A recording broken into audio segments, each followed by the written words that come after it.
This market crash? Well, when will it slow down? I think this is a very important topic to vocalize, and we're going to look back on this video, and I'm going to make a couple other videos as the market starts to cool off. I'm going to make this video constantly, maybe every couple months, basically just checking up on the market to see how it's doing and when I believe the market is going to crash. So my initial prediction was about 12 to 16 months from when I made that video, which was about a month ago. Now, I just want to say we're going to be breaking this down in 3 chapters. First of all, will the market even crash? Now, we all know that the market will cool off, but the question is, will it actually crash? Will things actually go down in price, or will stuff just stop doubling in price every month? It's the first one. Second of all, when will it happen? And then third of all, why I believe my certain views. So, first of all, I just want to go out and say, if you're new to this channel, please consider subscribing. Man, you guys' support is amazing. I actually should be announcing the winner soon of the giveaway. I announced that I'm going to be doing a giveaway of a Heatwave Arena booster box. And yeah, so I guess we'll be announcing that one soon. But anyways, so yeah, if you're new to this channel, please consider subscribing. I'm trying my absolute best to make great content. And you know why? It's because you guys are just genuinely so nice in the comments. You guys are so kind. And it's like, even if I make a crappy video, like when I don't upload, I upload daily, right? But when I don't upload, just know I record a shitty video and I wasn't happy with it. And I just didn't have the time to make another one. I would rather just not upload. I would actually rather just genuinely not upload than upload a bad quality video. So yeah, I really just am so pushed and motivated to make great content because you guys are so nice to me. So anyways, let's begin. Now, I just want to say, yeah, I'm getting a haircut soon. You guys have said it non-stop. You guys said like, dude, you got to get a haircut. Trust me, guys, I'm getting a haircut. I just want to say that real quick. And my one's going to be like cheering right now, hearing I'm going to get a haircut. But anyways, come on, what haircut should I get? I'm not going to do like some challenge. Like if I get 1,000 subs, then I get this certain haircut. I'm not doing that. But anyways, first of all, will the market even crash? My answer is yo or Ness. Yes and no. So, first of all, I don't believe sealed will crash. I think it's virtually impossible for it to crash. Now, I've vocalized this a lot, and I don't want this video to be a drag, so I'm just going to make this chapter short and sweet. Do I think sealed is going to crash? No. Sealed can't really crash. The reason is because it's deflationary. It can't really crash. What can crash are slabs. More importantly, slabs with a high pop. The reason is because a lot of people don't actually genuinely want a slab, but they're more just jumping into the market hoping that it goes up. Great example is the Moonbryon. I'm not saying the Moonbryon will crash, but think about it. When the Moonbryon jumped from 2k to 4k as a PSA 10 in AUD pricing, how many people do you think bought out 4k hoping it will go to 8k and then just sell it? It could be a lot. It could be a little. I don't really know. But the point is that when the market cools off, then those people will pick up on the fact that when the market cools off for a month, 2 months, 3 months, those people are just going to sell it. Their credit card fees are only going to get higher and higher.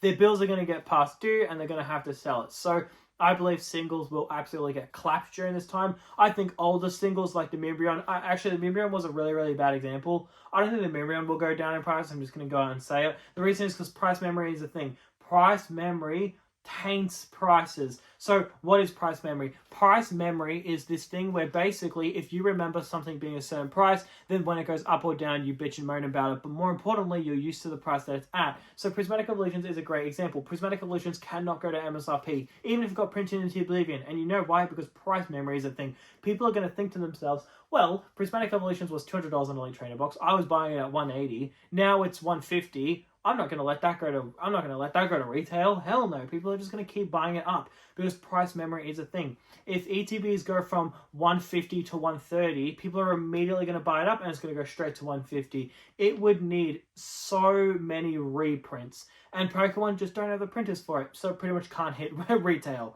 So my point with this is that the same sort of works for slabs, but it works when the slab is less volatile. Great example is Charizard, first edition. We'll have this price maybe of the Charizard being anywhere from 300 to 400k as a PSA 10.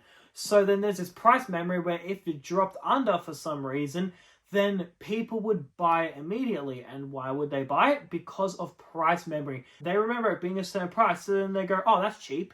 This happens whenever reprints always happen. Someone will list a box that they just got from a reprint or a restock, and then people will go, man, that price is cheap, I'm going to buy it immediately. And this is why a lot of times you see reprints do nothing to the price. I mean, Obsidian Flames is a great example. Obsidian Flames got a reprint like a couple months ago. Most of you probably didn't even know it got a reprint, but yeah, it did get a reprint. It came and it's gone. And the price did not move an inch. And the reason is because of price memory.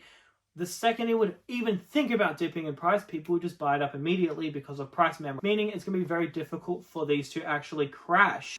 So to summarize this part of the video, I believe singles will crash, specifically new singles. I believe the second part of Sword and Shield. I mean, we're talking Mewtwo from Team Rocket, we're talking Umbreon from Prismatic. Dude, even like Charizard for 151, I don't think that's going to crash. Bubble Mew, I don't think that's going to crash. Those are pretty fair priced cards. But the Mewtwo being like a $600 card out of the latest set, Umbreon being like a $1,500 card, I mean, like, we're talking, what, that ultra rare Zekrom being like $900? Those don't deserve that price, and those are going to get clapped 100%. Now, next thing on the list, when will the crash happen? Well, we have a couple things to go over. First of all, when will the peak of Pokemon be? Well, the peak of Pokemon in this craze will be 30th anniversary. There is no doubt this will be 100% the peak. Why? First of all, because it's an anniversary set. Pokemon generally don't make a big of a deal for anniversaries every year. They make it a big deal every 5 years. Here's where it gets a little bit cheeky. The last time we got the next, like, digit, number? What's it called when there's, like, the next, like, 20th celebrations, then 30th, then 40th? Like, not the in-between, the next one, whatever it is. The next, I don't even know. But 25th anniversary is less relevant than 20th or 30th. The middle one is the least relevant. It's the same as turning like 19. Turning 18 is way bigger of a deal than turning 19. But then turning 20 is a huge deal because it's the new, like, I forgot, there's a word for it. My mind is blanking right now. But the new, you guys get what I'm saying. When the next, like, number, there's a word for it. It's literally at the top of my head.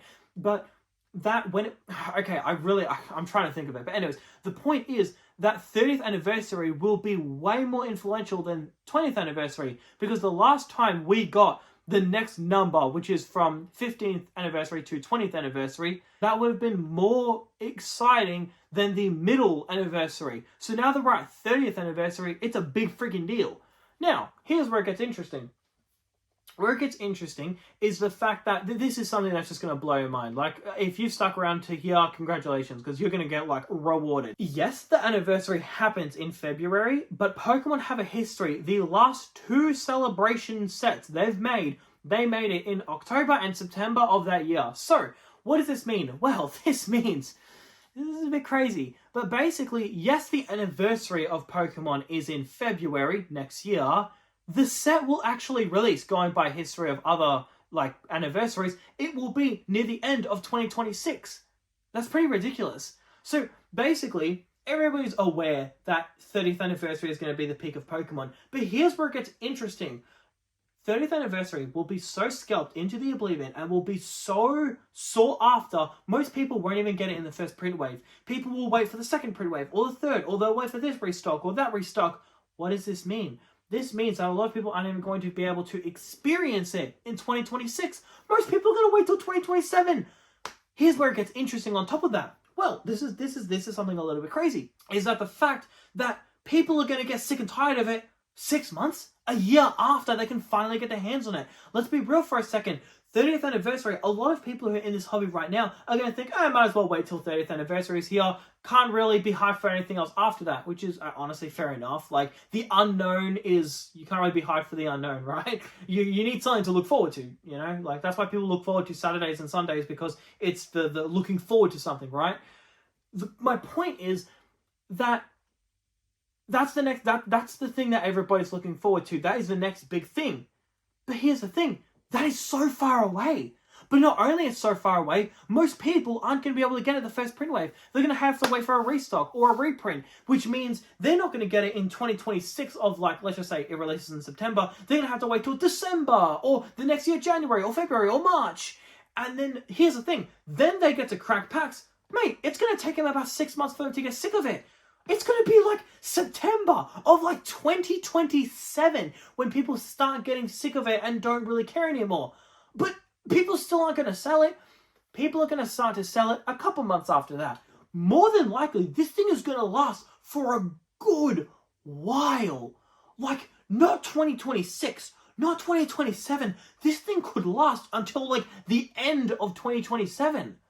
That's pretty ridiculous. Now, what does this mean? Well, what this means is that more than likely, anything you buy right now is just going to be more expensive in the future. And like, obviously, no shit, it goes up. But the point is that people are very scared to buy right now because they're thinking like, you know, hey, this item is, okay, very bad example. Holy crap. Let me get a better item.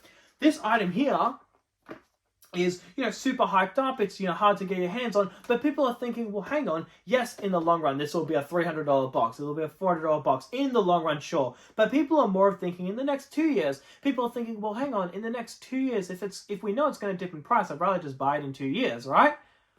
My question is, will it though? Now, this is where it gets a bit funky.